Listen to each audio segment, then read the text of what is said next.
நண்பர்களை நீங்கள் பார்த்து கொண்டு இருப்பது உங்கள் கௌசிகா ரிவ்யூ. சரி வாங்க வீடியோக்குள்ள போய் என்ன நடக்க போகுது அப்படின்னு சொல்லிட்டு பாத்தீங்கன்னா, நம்ம எஸ்எஸ்கே இருக்காருல, அவரு வந்து ஒரு பக்கம் திருன்னு முழிச்சுன்னு இருக்காரு, திருவிழாவில் காணாம போன மாதிரி. ஏன்னா அவருக்கு எதிராக தான் இப்போதைக்கு ஆதாரங்கள் எல்லாமே ஒரு பக்கம் இருக்கு. அது மட்டும் இல்லாம ஒரு பக்கம் நம்ம தாட்சாயினி ரேவதி இவங்க ரெண்டு பேரும் ஒரே தாவல இருக்காங்க.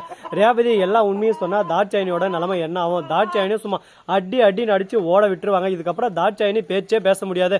அந்த அளவுக்கு ஒரு பக்கம் ரேவதியை அடிப்பாங்களா இல்ல எஸ்எஸ்கே அடிப்பாங்களா அப்படின்னு சொல்லிட்டு பாத்தீங்கன்னா, எஸ்எஸ்கேவை அடிச்சு ஓட விட்டுருவாங்க. எஸ்எஸ்கே ஒரு பக்கம் பயத்துல கூனி குருவி போய் நின்று இருக்காங்க. ரேவதி என்ன லாஸ்ட்ல அங்க போயிட்டு என் வீட்லயே வந்து நிக்கிற நீ அப்படின்னு சொல்லிட்டு கேட்டதும், என்ன எஸ்எஸ்கே பயமா இருக்கா, அள்ளு விடுதா, கொஞ்ச நாள் நீ இப்படி பயந்துன்னு இருக்கே, நான் வாழ்க்கை பூரா நான் எவ்வளோ கஷ்டப்பட்டிருப்பேன், எவ்வளோ பயந்துருப்பேன் உன்னால ஏமாந்து போய். ஆனால் நீ சந்தோஷமா இன்னொரு பொண்ணோட வாழ்க்கையை ஏமாத்திட்டு நீ சந்தோஷமா வாழ்ந்துன்னு இருப்ப. அதை பார்த்துட்டு நான் சந்தோஷமா இருக்கணும்னு நினச்சின்னு இருக்கேன், இருக்க மாட்டேன். இப்போ கூட ஏங்க வந்திருக்கேன், என் பிள்ளை யார் என்ற விஷயம் உனக்கு கூடிய விரைவில் தெரிய வரும். என் பிள்ளையால தான் உனக்கு அழிவு, மறுபக்கம் உன் மனைவியாலே உனக்கு அழிவு சொல்லிட்ட போயிட்டு தாட்சாயன் கிட்ட இவன் தான் என்ன கல்யாணம் பண்ணி கட்டிக்கிறேன்னு சொல்லிட்டு வயிற்றுல புள்ளைய கொடுத்துட்டு எஸ்கேப் படுபாவின்னு சொல்லிட்டு உண்மை எல்லாத்தையும் சொல்லிட்டா அப்படின்னு சொல்லிட்டு கேட்டுன்னு இருக்காங்க. எதுவுமே பேச முடியாம ஒரு பக்கம் மௌனமே சிறந்ததுன்னு சொல்லிட்டு மௌனத்தவே கண்டினியூ பண்றாரு நம்ம எஸ்எஸ்கே.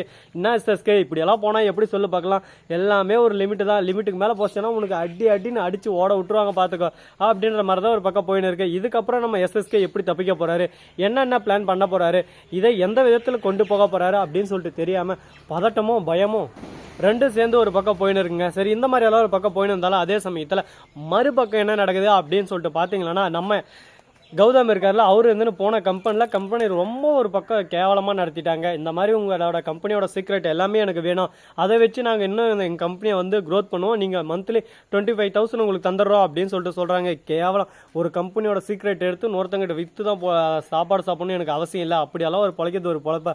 இதுவும் மேலக்கிறானே அவன் சொல்லலை பாசு, இது நீ சொன்னது உன்னோட குறுக்கு புத்தி மவனை. இந்த மாதிரி இன்னொரு டைம் வேற யார்ட்டையும் கேட்குற வேலை வச்சுக்கணும், உன்னை பொழந்து கட்டுருவேன் அப்படி இப்படின்னு சொல்லிட்டு நம்ம கௌதம் அங்கேருந்து வந்துடுறாங்க. வந்த உடனே நம்ம இலக்கியா கேட்குறாங்க, என்ன கௌதம் ஆச்சுன்னு சொல்லிட்டு கேட்குறாங்க. இலக்கியா கிட்ட நடந்தது எல்லாத்தையும் சொல்கிறாங்க. இந்த மாதிரி தான் இலக்கியா இன்டர்வியூல எல்லாமே ஓகே ஆயிடுச்சு, ஆனால் இருந்தாலும் சீக்ரெட்ஸ் இந்த மாதிரி எல்லாத்தையும் ஒரு பக்கம் கேட்டாங்க. வேற வழி இல்லை எனக்கும், அதனால நான் திட்டிட்டு வந்துட்டேன். நம்மளோட கம்பெனி சீக்ரெட் வெளியே போகும்போது நமக்கு எந்த அளவுக்கு ஒரு பக்கம் கடுப்பாகவும் கொடுமையாக இருக்கும்.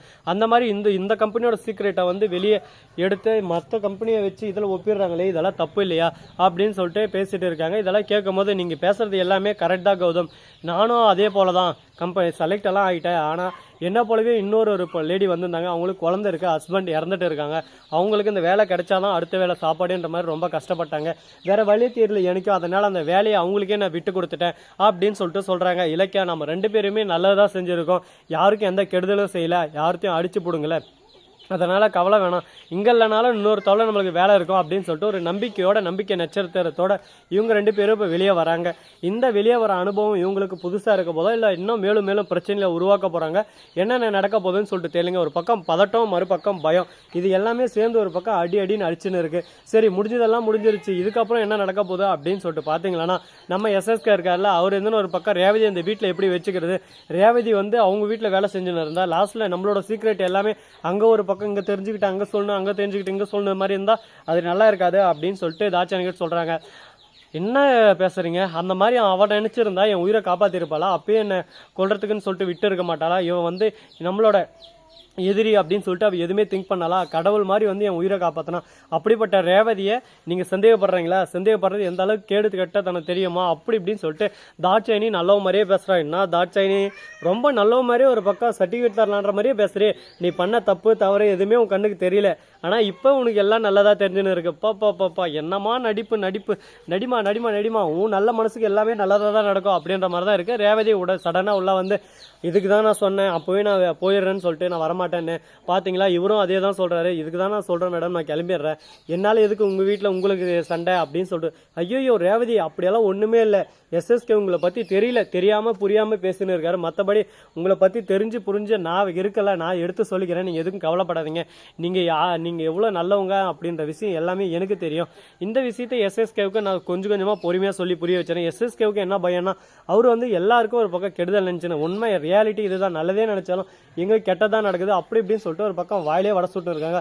யார் நீங்கள் நல்லது நினச்சது இதை நான் நம்பணும் அப்படின்ற மாதிரி தான் ஒரு பக்கம் போயிட்டு இருக்கு. ஆமாங்க என்னங்க பண்ணுறது, இதெல்லாம் கேட்கணும்னு நம்ம தலையில் எழுதி வச்சுக்குது. இவங்க வந்து மற்றவங்களுக்கு நல்லது நினச்சாங்களா, அதனால் இவங்களுக்கு கெடுதல் வந்துருச்சான். என்னென்ன கம்பி கட்டுற கதை சொல்கிறாங்க பார்த்தீங்களா அப்படின்ற மாதிரி தான் ஒரு பக்கம் போயின்னு இருக்குது இந்த கம்பி கட்டுற கதை. சரி சொல்லட்டும், அவங்க வாயை அவங்க உருட்டு, என்னென்ன உருட்டுமோ உருட்டோம். நாம் அதை ஒரு பக்கம் கேட்டுக்கிட்டு சரி நம்ம வழியில் நம்ம போயிட்டே இருக்கலாம். வேறு என்ன பண்ண முடியும் சொல்லுங்கள் பார்க்கலாம். இதுக்கு மேலே சொல்கிறதுக்கு வேறு ஒன்றுமே இல்லைங்க.